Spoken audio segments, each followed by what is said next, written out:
దేవో భవ YouTube channel ప్రేక్షకులకి నమస్కారం.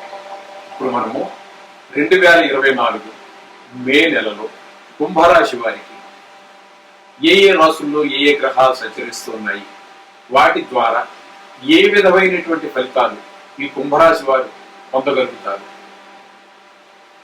మనకి అనుకూలించినటువంటి గ్రహాల యొక్క ప్రభావం ఏ విధంగా ఉంది, ఏ విషయాల్లో మనం తగు జాగ్రత్తలు తీసుకోవాలి అనేటువంటి విషయాల గురించి మనం సశాస్త్రీయంగా పరిశీలించి తెలుసుకుందాం.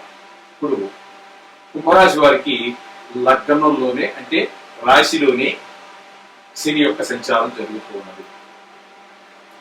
ఇక ద్వితీయంలో రాహు సంచారం పూర్తిగా జరుగుతూ ఉన్నది.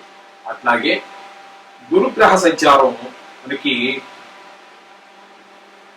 చతుర్థ స్థానంలో గురు సంచారం జరుగుతూ ఉన్నది. ఇంకా కేతు సంచారం అష్టమంలో కేతు సంచారం జరుగుతూ ఉన్నది. ఇవి సుదీర్ఘకాలంగా ఉండేవి. అయితే ఈ నెలలోనే పూర్తిగా ఉండేటువంటి మరొక గ్రహం కూడా ఇక్కడ ద్వితీయ స్థానం అయినటువంటి మే నెలలో కుజుని యొక్క గ్రహ సంచారం కూడా జరుగుతూ ఉన్నది. ఈ విధంగా ఒక నెల రోజుల పాటు కదలకుండా ఉండే గ్రహం.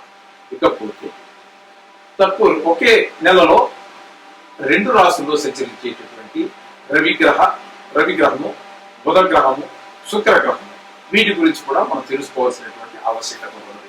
ఎంత ఏమైనప్పటికీ అవి 2 రాశులు మారినప్పటికీ అవి కూడా ఈ నెలలో మీ యొక్క గ్రహ సంచార ఫలితాలని అదుపు చేయగలవు, అవి కూడా నిర్దేశించగలవు. అందుచేత ప్రతి గ్రహం యొక్క ప్రతి కదలిక కూడా మనం తెలుసుకోవాల్సే ఉంటుంది. దాని ఫలితాలు మన జాతకాన్ని ప్రభావితం చేస్తాయి తప్పకుండా. అందుచేత ఇప్పుడు మనం చెప్పుకోబోయేది ఏంటంటే రాశిలోనే శని సంచారం, అది స్వక్షేత్రమే అయినప్పటికీ విపత్తు. దీన్ని మనకి బాలారిష్టాల్లోని ఒక సబ్జెక్ట్ ఉందండి. ఆ బాలారిష్టాల్లో కూడా శని సంచారం రాశిలో సంచారం జరుగుతుంది. అక్కడైతే మనం బాలారిష్టం అనేటటువంటిది లగ్నంలో చెప్పుకుంటాము. ఇక్కడ కాబట్టి ఇక్కడ బాలారిష్టాల్లో రాదు, కానీ ఇక్కడ మనకి సంచారం లగ్నంలోనే రాశిలోనే సంచారం జరుగుతుంది. ఇది విపత్తులకి కారణం అవుతూ ఉంటుంది. ఇక ద్వితీయంలో రాహు సంచారం జరుగుతూ ఉంటుందండి. ఈ ద్వితీయంలో రాహు సంచారం కలహాలకి కారణం అవుతూ ఉంటుంది. మీరు గొడవ పడాలనుకోరు, అవతల వాళ్ళు అనుకుంటారు.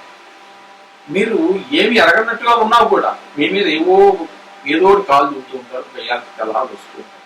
మీరు ఎంత మంచిగా ప్రవర్తించినప్పటికీ కూడా ఏంటి ఇలా జరుగుతుంది అని చాలా ఏంటో అన్ని నాకే వస్తుంటే నేను ఎంత మంచిగా పోయినా అనుకుంటారు. చాలా మంది వినే ఉంటారు. కొన్ని సందర్భాల్లో మనం కూడా అనుకునే ఉంటాం. అవన్నీ ఏంటంటే ఈ గ్రహాల యొక్క ప్రభావమే. అంటే ప్రతి క్షణము కూడా మన యొక్క మానసిక స్థితిని కానీ, భౌతిక విషయాలు కానీ, మానసిక విషయాలు కానీ ప్రతిదాన్ని కూడా నిర్దేశించేటటువంటివి ఈ యొక్క గ్రహ సంచారాలే అనేటువంటి విషయాన్ని మనం తెలుసుకోవాలి. ఇక్కడ రాహు వల్ల కలహాలు వచ్చేటటువంటి అవకాశం మనకి స్పష్టంగా గోచరిస్తోంది. అందుచేత ఒకడే గొడవకు వచ్చాడు అనుకోండి, ఎంతసేపు రాగలండి? మనం మళ్ళీ అడ్డు తగిలితే కొంచెం పెద్దదవుతుంది. లేదా మౌనైన కలహం నాస్తి అన్నారు. వాడు 4 మాటలు అనాల్సింది 2 మాటలు అనేసి పోతాడు. అందుచేత మనం ఇంకా కాలు దువ్వకుండా ఉన్నట్టయితే సరిపోతుంది. ఈ విధంగా మనం దాని నుంచి బయటపడవచ్చు. ఇక చతుర్థంలో గురు సంచారం జరుగుతుందండి. ఈ గురు సంచారం చతుర్థంలో జరగడం వల్ల ఇచ్చేటటువంటి ఫలితం ఏంటంటే ధనము నష్టం అవుతూ ఉంటుంది. మీరు ఏదో లాభం సంపాదించాలని ఇందులో పెట్టచ్చు, లేదా ఫ్రెండ్కి ఇవ్వచ్చు, వాడు ఆపదలో ఆదుకున్నాడు కదా అని. లేదు, ఏం లేకుండానే మన పర్స్ ఎక్కడో పోగొట్టుకోవచ్చు, లేదా ఏ ట్రైన్ ఎక్కినప్పుడు మన పర్స్ ఎక్కడో కొట్టేయచ్చు. అంచేత ఏ విధంగానో, ఎందుకంటే ఆయన భగవత్ స్వరూపాలే కదండి. వాళ్ళు అనుకుంటే జరగంది ఏముంటుంది, ఏదో విధంగా మీకు ధన నష్టం జరిగేటువంటి అవకాశం ఉంటుంది అని మనకి శాస్త్రం చెబుతోంది. గురువు చతుర్థంలో సంచరించడం ద్వారా గోచార రీత్యా. ఇకపోతే అష్టమంలో కేతు సంచారం జరుగుతుందండి.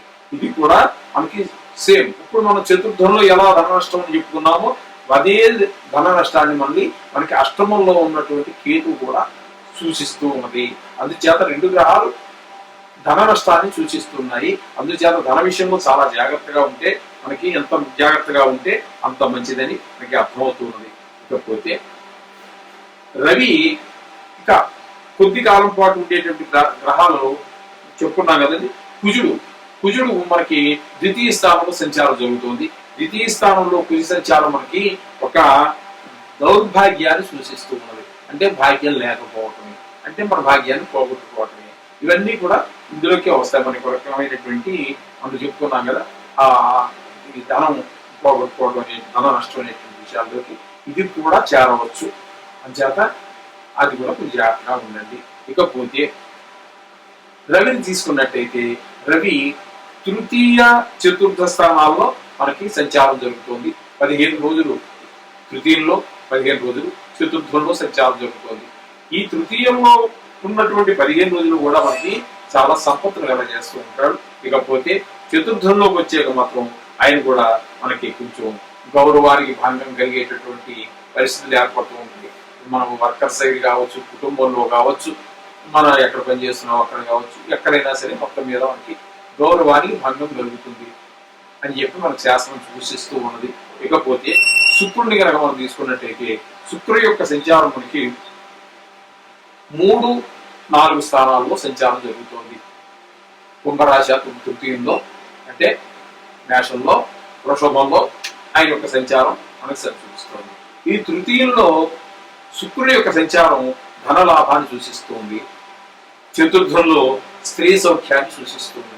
అంటే 2 రాశుల్లోనూ కూడా మనకి శుభ ఫలితాలే ఇస్తున్నాడు శుక్ర భగవానుడు అని చెప్పేసి విషయం మనకు అర్థమవుతోంది. ఇక్కడ మనం తీసుకున్నట్టయితే ఇక్కడ మనకి శని అనుకూలించట్లేదు, గురువు అనుకూలించట్లేదు, రాహు కూడా మనకి అనుకూలించటం లేదు.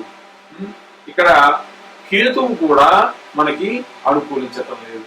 అంటే మామూలుగా 4 నెల పూర్తిగా ఉండేటటువంటి ఎప్పుడు ఉండేటటువంటి 4 గ్రహాలు అనుకూలించట్లేదు.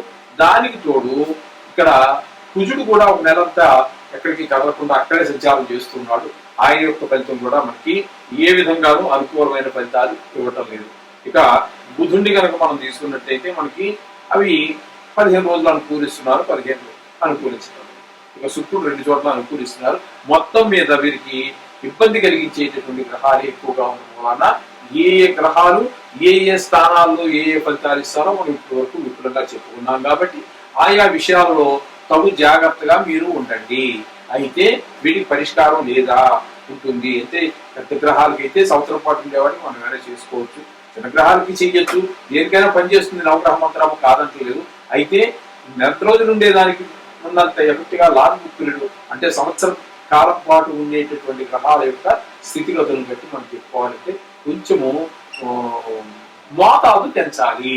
కేవలము ఈ నవగ్రహ జపాలు మీరు చేసుకోవటమే కాకుండా కాస్త దానాలు ఇచ్చుకోవటం, లేదా కాస్త గోవుకి రోజు చపాతీయో, బన్నో, గిన్నో, గడ్డో మీరు వేస్తూ ఉండటం, ఇవన్నీ కొన్ని ఉన్నాయి. గ్రహాలకు జపాలు చేయించుకుని హోమాలు అవన్నీ చేయటనేటువంటి ఓ ప్రక్రియ కూడా ఉంది. అది మీ యొక్క ఆర్థిక స్తోమతను బట్టి మీరు చేసుకోవచ్చు.